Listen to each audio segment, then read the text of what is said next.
Okay, hello again guys. Right, so the second PowerPoint I'm due to do and try and compete with the epic productions by Mr. O. Rolfe and Mr. J. Nelson and M. Rene, and I'm sure Mr. C. Norris is in there somewhere as well, is on the causes of the Athenian defeat.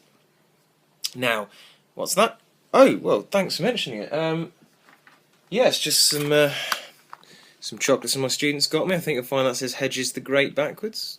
Yeah, no, good spot. I don't know how it ended up there, but yeah. Anyway, the thing about the Athenian defeat is you have a look at the PowerPoint. You need to remember Sicily and the Sicilian expedition. You need to remember the fort of Decelea. You need to remember the role of the Persians, and of course Lysander in the end of the war. Now, the key to this is the Sicilian expedition, which Thucydides really plays up. Now, Thucydides really plays us up for two reasons. Number one, because he likes to see it as the demos being erratic, especially there's that quote where it says basically they blamed the politicians as though themselves they hadn't voted for it.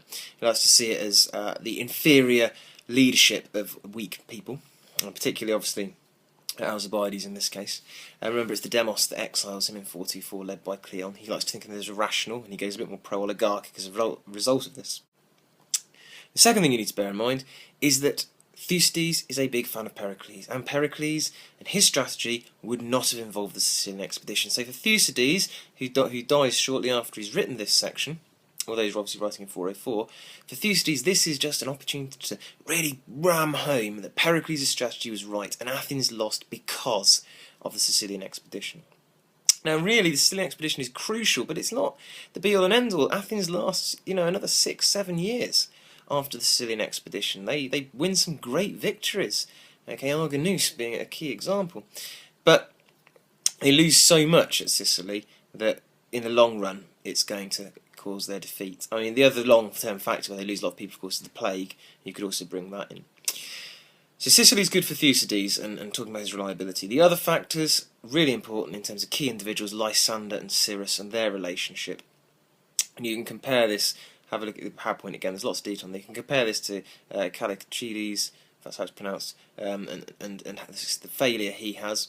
But Lysander in relationship with Cyrus, there's quotes from Xenophon, there's quotes from Plutarch about the raising of the wages. It's Persian money, okay, it's absolutely crucial. Persian money basically bankrolls the Spartan efforts to build a navy, and then rebuild the navy, and then rebuild the navy, that enables them to eventually win at Agamopostomai, or whatever it is. The only other thing you need to mention is the fort of Decelea.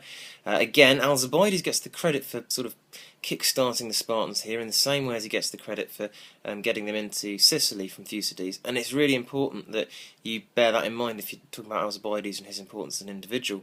He really does actually, particularly with Sparta, briefly, get them involved in the war.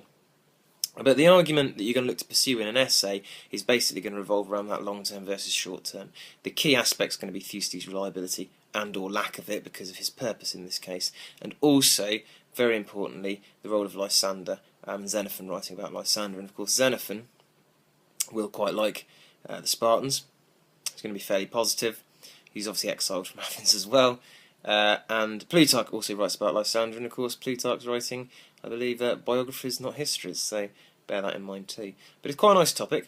Obviously a lot of what we've just discussed fits into effects of the war as well, and obviously some key individuals, so it's a nice one to revise, even though Xenophon's Hellenica is not the best source to use. Okay, but check out the PowerPoint, have a look, and then check my next video for your task.